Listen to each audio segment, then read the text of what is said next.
All right, what's up? My name's Aaron Elton. I was born and raised on a small island off the west coast of Vancouver, British Columbia, known as Bowen Island. This was a garden community. It was a perfect lifestyle. Middle-class Canadian family with nothing to fight for. Just an absolutely beautiful childhood, given everything you could possibly be given by some of the best parents and the best communities in the world. And by the time I was in college and university level education, I was studying criminology and psychology, started to realize how messed up the rest of the world can actually be and how lucky I truly was. Never really had perspective on it. We all grew up in the circumstances that we're given. And I started to feel a little bit frustrated with the world based on what I was seeing other people going through. And having been given such a good education and such a good circumstance in life, an innate part within my soul and in my body and in my mind told me that I had to do something with the gifts that I had been given and with the beautiful life that I had been given. I didn't know what it was at the time. Remember I was in college, Capilano College in North Vancouver there. I decided to go into film, really liked it. I was encouraged by one of my psych teachers and one of my public speaking teachers that I should do film. And I thought that sounds like a great idea. As I was filming, going through film school, I started realizing that we could use stories and we could use films to really influence the world, as artists always have. And never wanted to go down the sort of cliche Hollywood film system, people chasing money and, fame and trying to become, sort of these fictitious characters to impress, the world around them and become something that they're truly not. And, it's a great career. It wasn't for me. I wanted to really focus on something that would go well beyond the realm of fiction. And through that, I started looking at, what was happening in Africa after meeting a friend at the time who had pushed me to go and, look at how we could use film to influence young African people in the country of Uganda towards looking at themselves in a new way to empower themselves. Loved the idea. We went, and for the better part of 3.5 years, we worked on some miraculous projects together, which really showed me that we could use media to have massive influence on people. Over the course of that, however, there was no money coming our way. We were operating solely on donations, and there was some severe moral and ethical issues with my business partner at the time that I couldn't put up with respect to, ego, and greed and moral corruption, essentially, that I just couldn't put up with. And I saw it everywhere in society. In Uganda, there was just an absolute, almost replete corruption throughout the entire system, alongside all the beautiful things that I've come to love about this country and about this nation. I'm not trying to paint a negative picture, but I am trying to say that there is a severe case of corruption, not only in Uganda, but in the whole world. And in Uganda, it's more in your face, it's more real, it's more tactile, it's more, direct, in the sense that, people are suffering immensely, and it's not necessarily their fault. Like I said before, we all grow up in the circumstances that we're given from childhood, and we don't realize what it is that we've been given. And so a lot of the corruption that I'm speaking about is actually just ingrained psychological patterns that people end up with because of the way they're treated as children. And building on my education from psychology and criminology, I started really, over those first 3 years of being here, I started really scrutinizing the planet sort of as a criminal case, like a cold case. Like, why are these kids dying? Why are these kids starving? Why are these people warring? And trying to really piece together, like, what is it about humans that causes us to have such severe problems all the time in these countries? And there's historical contexts, there's racial contexts, there's political context, there's material context in terms of resources, and all of these contexts blend together to create this sort of powder keg of this orchestra of pain and suffering, which creates the world that we know is so beautiful from certain angles and so lovely to people who can actually afford to feed themselves and live under a roof. Unfortunately, in my case, as an empath, I always found it extremely difficult to ignore the fact that I had so much, and all these young people and all these people living in destitute situations had so little, regardless of the chaos that brought them to that circumstance and maintains them in that circumstance. So I dedicated my life. I was around 24 when I decided, you know what, I'm going to dedicate my life to alleviating poverty one way or another. And some people might call that the white savior complex. I'm not a white savior. I'm just a white guy. Yeah, that's for sure. And definitely I've got a complex, but I'm not a savior. You know, I like McDonald's just as much as the other guy. I'm a meat eater. I can't just suddenly turn a switch and all of a sudden I'm woke and I'm this incredible deity character who's coming in and saying, hey, just read the Bible and you're going to be perfectly fine. Boom, saved. No, it's not like that. I chose to take a very long, protracted, methodical, thoughtful approach to poverty and to the pain and suffering that's going on in the world. And through that approach, I've actually, I can tell you right now, after being here and dedicating 15 years, the last 15 years of my life, I'm 37 now, I can tell you I've got some really serious and very solid solutions that I can share with you and that I can teach you and that I've seen firsthand many times work for many people's lives. And I know that I've influenced people in a way where I'm actually pulling people out of poverty. And I'm doing it without any ego involved. I'm doing it without any personal sort of attachment to why and how it's happening. Because I know that everything that I've discovered has already been discovered. Everything that I'm working with is already the laws of nature. Is already the laws of physics that are out there that were predisposed before we even became a species. These things that allow us to come and live a healthy lifestyle were already there. This whole concept of the Garden of Eden, that is the earth. The natural systems, the water, the air, the soils, the living, breathing atmosphere that interacts with all of the plants and the nature that gives us clothing and housing and medicine and food and all of these things. That's what we need. It's not going to come from a person. It's not going to come from, just an idea. The ideas that actually work are actually just drawn inspiration from the natural processes. Permaculture design enabled me to make these discoveries. And realistically, actually, it was interesting because before I even knew about permaculture, I started thinking to myself, this world has so many flaws. And there's the flaws are design flaws. The flaws are supply flaws. The way in which resources don't make it here, but they make it there. All these resources are amalgamated here, but there's none over here. And yet we have fantastic transport. We have incredible communications. We have unbelievable energy solutions. And still, we're not able to even the playing field for everybody because racial, political, material, and just honestly sheer stupidity, to be honest, because when you look at the crime that is poverty and you look at all the different motives of the criminal, which is the culprit, the person or the personality, if you were to personify poverty as a crime that is committed by a being, which is in this case humanity, you really just, as a judge, you would just say, you know what, this guy is a retard, a dangerous person. Sorry if I'm not being politically correct, but the words are just flowing. I'm free flowing here because I very rarely get to do this.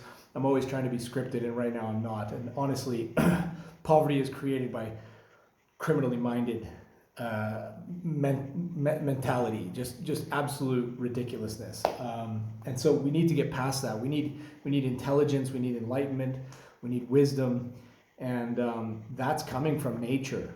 And permaculture design was a discovery because as I started to think that the flaws that we're facing are design flaws, well, that's exactly what permaculture design is fixing flaws in our design in terms of our supply lines and our resource management on the planet.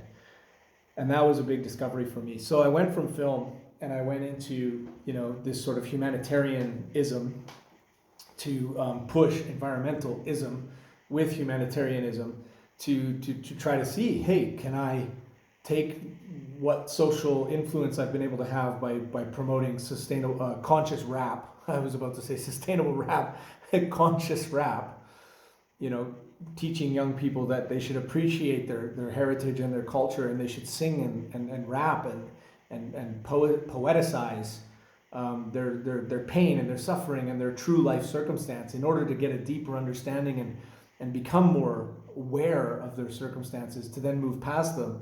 Could I add another layer and add environmental sciences and agricultural sciences so that we can get past this poverty issue with respect to the diets?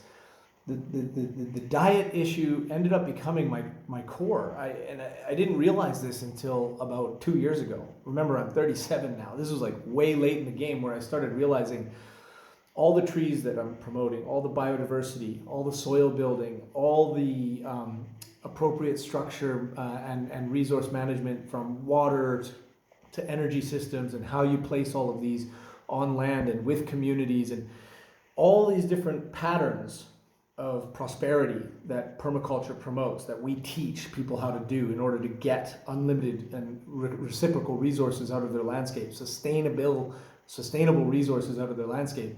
It ultimately boils down to we're reducing malnutrition. And malnutrition in Uganda is, it's ravaging 1/3 of the population here.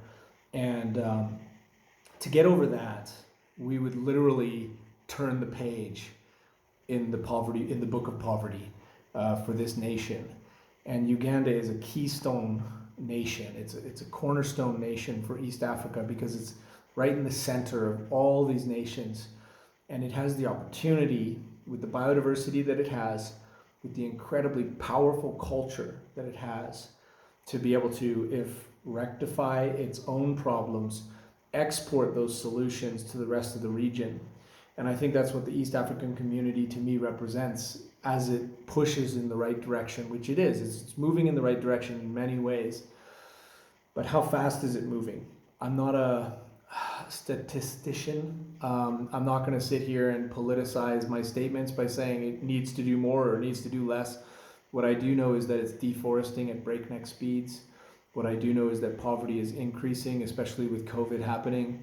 Poverty has been decreasing over the last few decades, but that's been propped up by imports and by external forces. Whereas the type of poverty alleviation that I'm trying to promote, that I'm seeing work, is an internal poverty alleviation method.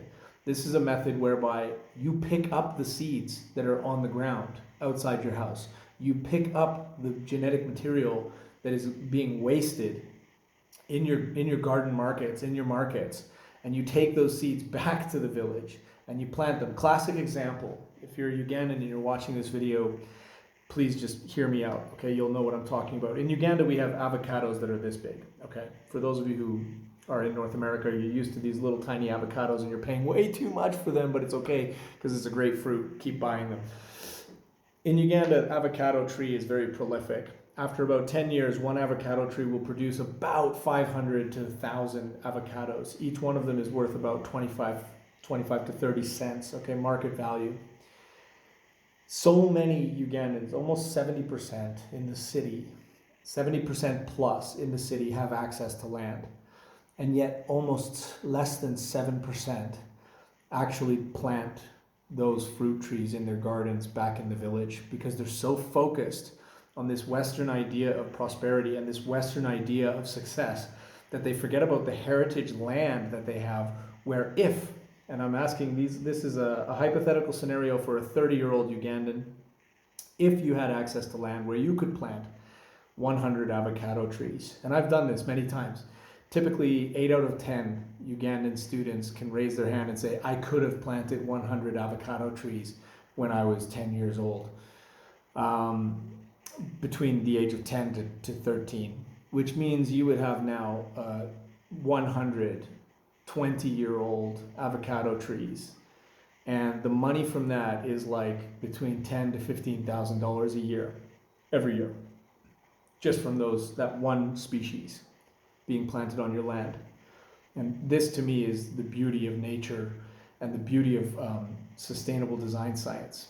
That one tree is just one part of your heritage land and what it can give you and what it can provide your family. Forget about the money even. If a family has 100 20-year-old avocado trees, do you think that that family is going to go hungry?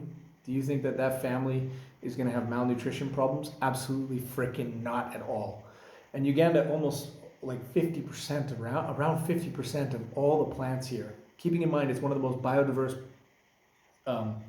countries in Africa, almost 50% of the plants are edible and have known medicinal properties. And now we're down to 8% of the forest cover remains in 2021, 2020. 8%. In 1995, it was 24% of the forest cover was here. The forests have 80% of all the land-based genetic material. This means the country is losing its genetic biodiversity, and that is going to cause more poverty. That is going to cause more suffering. And that's something that I just personally can't stand for, okay? Yes, I'm a Mzungu, I'm a Canadian, okay? I've got British and German and Austrian background, which goes back even to the Genghis Khans. Apparently, because I've got green in my eyes, I've got Genghis Khan's blood in there, all right? It all boils back to the fact that we all came out of Africa and we're all one species spreading all over the planet. And I have every right, just as much as anybody else out there, regardless of your skin color, to care about the fate of a country like Uganda. We have one lifetime. I came here when I was 22. I haven't left, not psychologically, not emotionally. Yeah, I traveled a little bit. But I haven't left this country because I knew when I was 21 years old that I could make an impact here. Regardless of what anybody thought, I knew it in my heart that I could make an impact in Uganda. And I said, you know what? I don't have enough time to think about where I'm going to go and what I'm going to do and if I should choose this country over that country or if I should stay in Canada or work in America or go to Europe or whatever. I fell in love with Uganda. It has the most incredible landscapes. It has the most incredible people. The culture is absolutely amazing. There's a severe amount of poverty. And the corruption is just crazy. It's like living in the wild, wild west. I'm so happy that there's no guns allowed. Only the military, which are very well disciplined, have the guns. That's a really good thing. Because very often some of the situations you end up here, you're like, whoa, is this actually 2020? I mean, there's literally people dying on the streets. There's fires burning everywhere. There's no garbage cleanup. Garbage is absolutely everywhere. It's in the water. And these problems need to be solved by somebody, and a lot of people are running away from it. You know, most people that I meet, they find out I'm from Canada and they start asking when they're going to get their plane ticket. It's a bit of a joke, but at the same time, there's some reality there of like, look, they are frustrated because they don't see the solutions to the problems that they've been born in. And honestly, import-export of ideas is what made countries like America and regions like Europe very powerful. And it's how China is also developing itself, is by importing other minds, importing other ideologies and other cultures, and then adapting to them and allowing them to also vivify their economies. So this is a very important job, and this is an international relationship when people like myself decide to move to Uganda and do something about a problem which is facing humanity. Forget about what nationality you are. Poverty is poverty, starvation is starvation, deforestation and drought and the destruction of ecosystems is deforestation and drought and the destruction of ecosystems. It doesn't matter where you are. And we're doing our part here with Priceless Farms. Along the way, I came across this plant, Moringa, okay? And this is gonna sound a little bit like a product plug because I've decided to hitch my business to this, okay? But the reason I decided to hitch my business and my model to Moringa, it's as a catalyst. Keep in mind, I have dozens and dozens of products that we're going to be coming out with. But Moringa was the number one. So why wouldn't I start with that? You know, you throw out your A team first. Just get out on the field, kick the ball as hard as you can, and go for a win. Moringa is the number one most nutritious leafy green on the planet. This little sachet right here costs about 20 cents. Okay, 20 to 35 cents. That is a 3-day supply for a young person, an adult. It's about a 4 or 5 day supply for a child.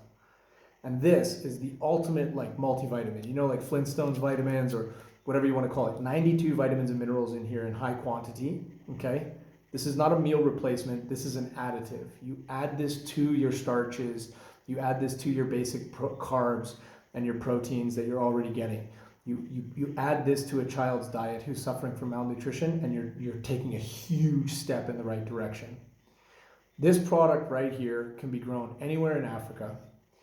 It's a desert hardy plant. This can be grown by anybody, okay? And we're mass producing this now, and you can benefit from this. It has so many benefits. It's ridiculous. Just look it up. In Ayurvedic medicine out of Asia and India, it has they claim 250 or 300 diseases that it cures, okay? And we're not going to go into that in this video, but what I'm getting at is that it's products and plants like this that have the potential to truly speed up the rate at which we end poverty and the rate at which humanity transitions into a truly sustainable future. Everyone around the world, you have to agree right now.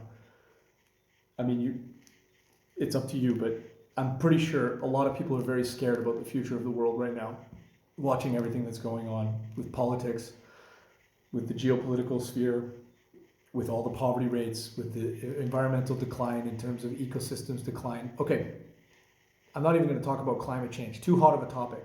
Okay, no pun intended. Extinction is what we should be talking about. Extinction of species. Because of human encroachment, because of clearing of forests, because of the toxification of water bodies, because of the destruction of mountains, etc., etc. That's what we should be talking about. Because those genetic life forms are what form the healthy living soils and the web of life that created us in the first place. We are not just some fictitious beings that were snapped into existence by an all prolific deity. We could be, but don't take it so frickin' literally, okay? Look at it as a process of evolution. And the evolution began with microbes, and it created all the living organisms before we came about as humans to be here thriving on this little planet where we need those soils, and we need the product of the soils, which is clean air and clean water in order to survive, and structural materials in order to build houses to protect ourselves from the elements. We're losing all of that. And the beauty of it, and this is my message, and this is the thing that I want you to understand about guys like me and careers like this, which you should or consider choosing to do as well. We can reforest. We can regenerate the soils. We can protect those species that are now threatened for extinction. And it all starts with malnutrition campaigns to show people that they're worth it, you're worth it, and therefore because you're worth it, the environment is also worth it, and we should all be working together day and night. Don't crack your brain open. Don't get all super emotional about it. Don't turn it into some sort of dramatic issue. Just frickin' find something that you know is protecting people and the planet, and then buy into it. Whether that's buying our products from ethical companies like Priceless Farms and investing in companies like Ventry Life, which we're developing as a software to be able to invest in any rural farm in anywhere in Africa, that's up to you, but you can find it. There's many, many solutions out there. And if you're crazy like me and you want to go balls to the wall and, push the pedal to the metal and fly into the upper atmosphere with this stuff in terms of like changing your career, do it. Do it. You only live once. As the ancient Egyptians used to teach themselves, and as the Japanese culture also teaches. You're going to die any minute. And what is your life worth when you do die? It's the most valuable thing to consider. You're going to die any minute. What have you done with your life? And when you do die, what legacy are you leaving behind with respect to the way you supplied yourself with your needs? Over time, they add up. And I chose, basically, to sum up the whole gist of this blah blah video that you're watching, I chose to create a career for myself that would eventually make enough money for me to live comfortably, to not have to depend on anybody else for financial income, that which creates, in the getting of that money, more ecosystems, that which creates less poverty, that which alleviates hunger, that which provides people with joy and happiness. I'm literally creating businesses that create more happiness and more joy, that bring people out of poverty, that regenerate ecosystems, that purify the air, that sequester carbon. And that's sustainable agroforestry. And there's no limit to it. I can't, package it. I do want to put a farm in a box for you, so you can just buy, our internal management system, and you get a box or a crate, and maybe we'll have different sizes of farms, so you can order the shipping container one where it's like the whole farm just comes out in a shipping container, or you can get the little package home garden one where, you've got a certain amount of seeds and how to. But you can't just put this system into a box. It's different for every single farm. It's different for every single person. And it goes all the way down to the backyard level of your home garden, which anybody who's permaculturalist, you know exactly what that's all about. Your supply lines over time in your life determine how this world ends up. That's the domino effect. That's the cause and effect world that we live in. And the golden rule is right there in front of you every day. Do unto others as you would have done unto yourself. We are the spiders, the lizards, the birds, the bees, and the fish. We are the bears. We are the people. And this is our planet.